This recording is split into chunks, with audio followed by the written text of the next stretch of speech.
Howdy folks, and welcome back to another video celebrating 100 years of Eagle Claw. Matt, can you tell the folks what room we're in? We're in the Madeline McGill conference room.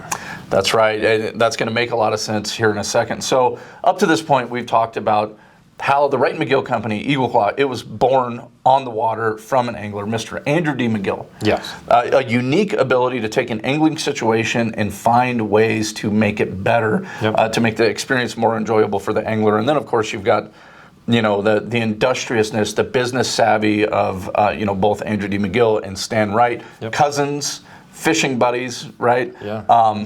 But for today's video, we're going to jump ahead. We're quite a bit too. We're going to jump to 1956. Okay. So in 1956, Stan Wright passes away. Unfortunately. Andrew D. McGill, the original Drew McGill, he runs the company the way he always had from that point forward. Yep.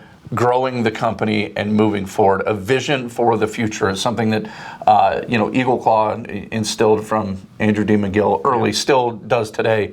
But in 1960, Mr. McGill passed away. And his beautiful bride, Miss Madeline, she had a choice to make.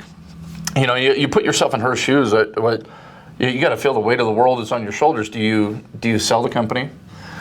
Do you take over the company, hire somebody else to run it for you, which, that would be another option. Yeah. Or do you immerse yourself in company culture, run the company yourself, continue the McGill family legacy, and grow the company, quadruple the company's size in your time there by believing in and investing in people? That's what Miss Madeline did. So by all accounts, she came back to Eagle Claw. Now, this is an important thing. Yeah. She came back to Eagle Claw. Can you tell me how she started at Eagle Claw? Yes. Or at Wright and McGill at the time, excuse me. Yeah, no, she actually started in the fly tying firm is what they called it back then. And she was, again, started from the beginning. Yeah. Started at a normal spot, and then now she's running the company. Yeah, so she starts at the base level, like you're saying. She starts tying flies. At one point, she was in a leadership role. She was showing other people how to snell. It was actually snelling flies, and we've talked about that in previous videos.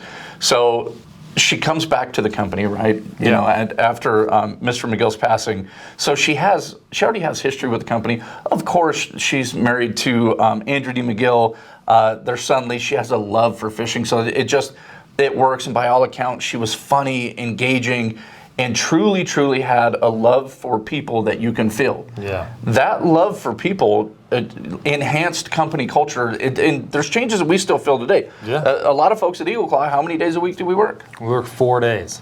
Fridays are for fishing. It was Madeline McGill's new life plan. She wanted people to spend more time with their family, or more time with their family, and more time fishing. So that gives you a little bit of the mindset of Madeline McGill, and she volunteered so much of her time, money, and effort to helping folks that needed help. You know what I mean? So that's outside the Wright McGill Company, outside of Eagle Claw, but it just goes to show what a wonderful human being Madeline was. And at her time in the company, she made so many monumental moves. Like I said, quadrupled the company's size in her time from 1960 to 1977, believing in people. And one of the things that we love, show the folks who was by her side throughout the whole time. And we're going to talk about this gentleman here soon as well, but this is one of the coolest photos. So what you have is Madeline McGill, but who's next to her? So the guy with the untied shoes, that's Lee McGill. So Andrew D. McGill and Madeline McGill's son, Mr. Lee McGill, who we will talk about more in another video, is right there by her side. And a lot of the photos that you'll see, the historic photos, Lee is always by her side. So when you look at, and I have to jump ahead, I can't help myself. I apologize, but I have to jump ahead a little bit.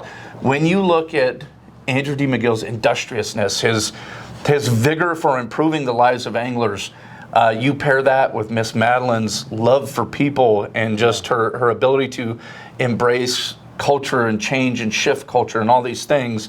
And then you have a young person that grew up with both of those influences so heavy in their life. Yeah. And Mr. Andrew D. McGill and Madeline McGill also had the wherewithal when Mr. Lee started.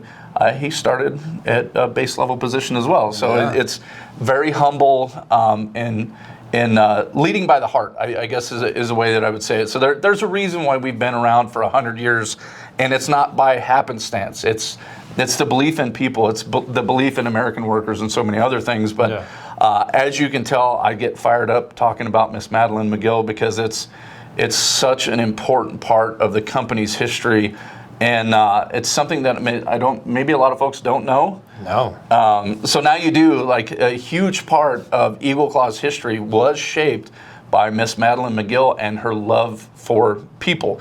So, Matt, do you have anything else to add? I know I've been talking almost the whole time, but no, I think it's just amazing how you're right. She was faced with a hard decision, and what she did was the better for not only the company and herself, but also the people that worked for the company and the fishing industry. And it's amazing, again, how much influence women have had for Eagle Claw fishing and how well they've done. And it's actually very proud to be part of something like that. So cool. And, you know, we're fresh off of ICAST, and one of the things that I think the McGill family understood early, and Miss Madeline McGill understood so well, is we serve people. You know what I mean? It's what we do, and we serve anglers. That's what we do, and it's such a rich history and such a valuable part of our company's story.